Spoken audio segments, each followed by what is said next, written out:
Perang antara Rusia kontra Ukraina menjadi salah satu sorotan Lembaga Ketahanan Nasional Republik Indonesia.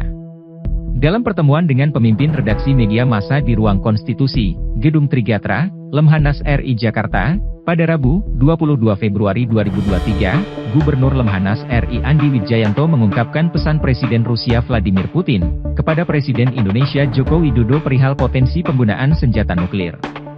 Andi lantas bercerita, "Waktu saya bertemu, saya memperkenalkan diri.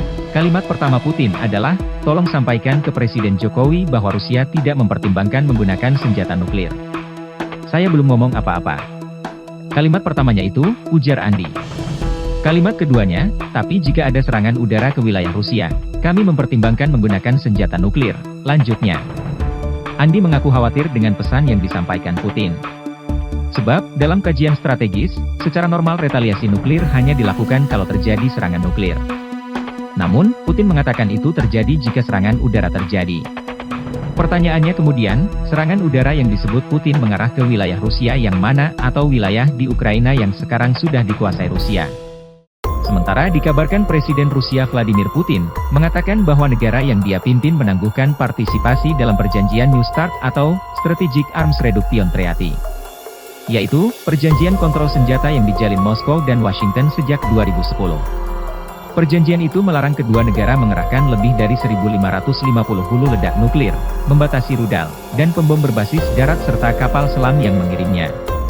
Perjanjian ini akan berakhir pada 2026. Saya terpaksa mengumumkan hari ini bahwa Rusia menangguhkan keikutsertaannya dalam perjanjian pengurangan senjata strategis, kata Putin dalam pidato pada Selasa, 21 Februari 2023. Komitmen perjanjian New START antara lain, Moskow dan Washington berkomitmen untuk mengerahkan tidak lebih dari 1.550 hulu ledak nuklir strategis dan maksimum 700 rudal dan pesawat pengebom jarak jauh. Juga masing-masing pihak dapat melakukan 18 inspeksi situs senjata nuklir strategis setiap tahun untuk memastikan bahwa pihak lain tidak melanggar batas-batas perjanjian.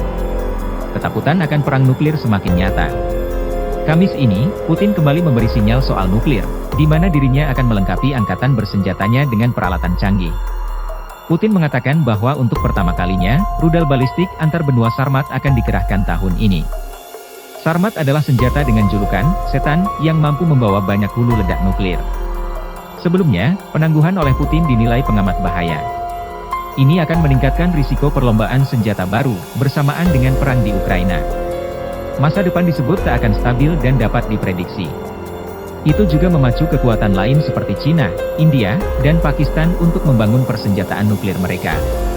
Perjanjian itu secara efektif membatasi jumlah hulu ledak per rudal yang dapat disebarkan oleh kedua belah pihak sehingga menghindari kehancuran akibat melipat gandakan jumlah hulu ledak beberapa kali lipat, kata Direktur Strategi, Teknologi dan Pengendalian Senjata Institut Internasional untuk Studi Strategis, William Albertue, dimuat Reuters. Kedua belah pihak dapat segera beralih dari 1.550 hulu ledak strategis menjadi 4.000 dalam semalam, katanya lagi. Hal sama juga dikatakan postdoctoral fellow di proyek nuklir Oslo, James Cameron. Ia mengatakan bahwa jika New START ditinggalkan, itu akan menandai kembalinya aura perang dingin.